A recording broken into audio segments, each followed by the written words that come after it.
Il y a quelque chose dans nos esprits qui ne s'arrête jamais. C'est cette voix intérieure qui nous parle constamment, qui ne cesse d'émettre des pensées, des jugements et des doutes. Une voix qui semble parfois n'avoir aucun contrôle, qui vous envahit sans demander la permission et qui prend le contrôle de votre vie. Il vous raconte tout ce que vous craignez, ce que vous désirez, ce que vous détestez, ce que vous regrettez. Cette voix qui semble toujours être là, murmurant ou criant. De quelle voix s'agit-il ? La réponse est plus profonde que vous ne l'imaginez. Cette voix n'est pas toi, ce n'est pas le vrai « je ».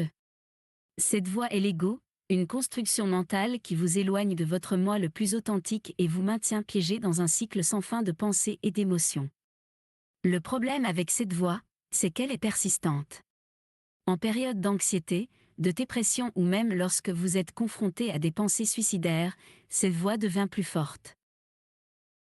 Cela vous dit que vous n'êtes pas assez, qu'il n'y a aucun espoir, que tout est perdu. C'est l'une des raisons pour lesquelles tant de gens se sentent piégés dans leurs propres pensées et émotions. Ils ne réalisent pas qu'ils ne sont pas cette voix, qu'ils ne sont pas ces pensées. Ce qu'ils recherchent, c'est un moyen de mettre fin à ce récit interne constant.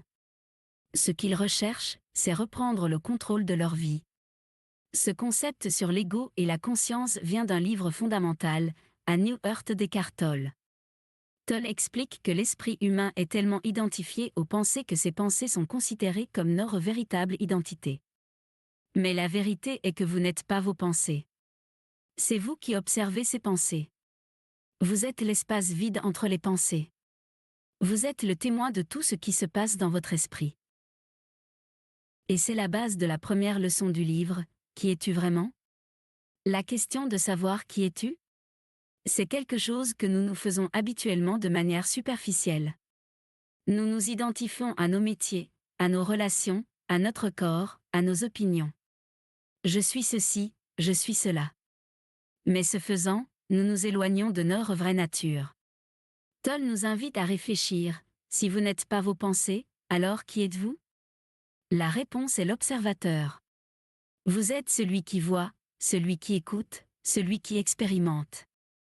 Le fait que vous puissiez observer vos pensées, que vous puissiez en être conscient, vous montre que vous n'êtes pas ces pensées. Vous avez une capacité beaucoup plus profonde à prendre conscience de vous-même. Si vous observez attentivement votre esprit, vous réaliserez que les pensées ne sont pas quelque chose de figé. C'est un flux incessant, comme un fil qui ne s'arrête jamais. Mais dès que vous commencez à observer ces pensées, vous commencez à vous en éloigner. Vous ne vous identifiez plus à chaque pensée qui traverse votre esprit, car vous réalisez que vous n'êtes pas ce courant de pensée.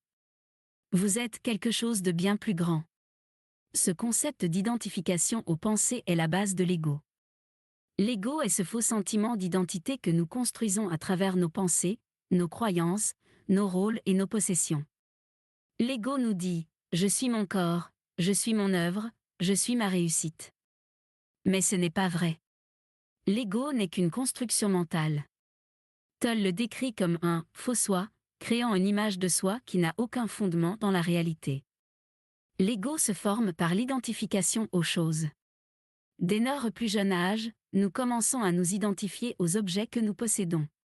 À mesure que nous grandissons, cette identification s'étend à nos idées, notre profession, notre famille, notre religion, notre nationalité. Je suis ceci, je suis cela. Nous nous identifions à tous ces facteurs comme s'ils faisaient partie de notre être et, ce faisant, nous nous éloignons de notre véritable essence. Ce processus d'identification nous éloigne du moment présent et nous amène à vivre dans le passé ou le futur, au lieu de vivre pleinement le « maintenant ». Tolle parle également de la façon dont l'ego se manifeste de manière subtile dans la vie quotidienne. Par exemple, lorsque vous êtes sur le point de dire à quelqu'un quelque chose d'important, avez-vous remarqué à quel point vous ressentez une petite satisfaction à savoir quelque chose que l'autre personne ne sait pas ? Ce sentiment de supériorité momentanée est une manifestation de l'ego. Cela vous donne l'impression que vous êtes plus important ou que vous en savez plus que les autres. Dans les interactions quotidiennes, l'ego se reflète également dans nos relations avec les autres. Peut-être que sans vous en rendre compte, vous essayez d'impressionner les gens avec le travail que vous faites, ce que vous avez ou les personnes avec qui vous vous associez. Saviez-vous que mon père est médecin? Mon ami est célèbre, aimeriez-vous le rencontrer?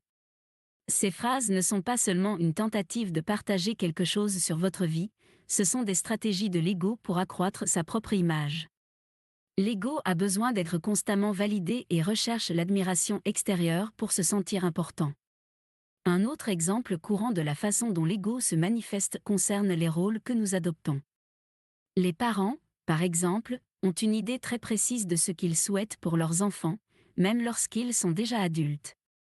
L'ego des parents est nourri par l'idée qu'ils savent ce qui est le mieux pour leurs enfants, et cette idée devient un fardeau pour les enfants, qui se sentent obligés de répondre aux attentes de leurs parents. Ce genre de situation se produit fréquemment et souvent, lorsque nous commençons à les observer, nous réalisons à quel point tout cela est absurde. L'ego se défend lorsque vous l'affrontez, mais en même temps, il se dissout lorsque vous réalisez sa nature. L'ego devient un cycle constant d'identification. Vous vous identifiez à votre travail, à vos opinions, à votre corps, à vos réalisations, à vos échecs. Mais ce faisant, vous vous perdez.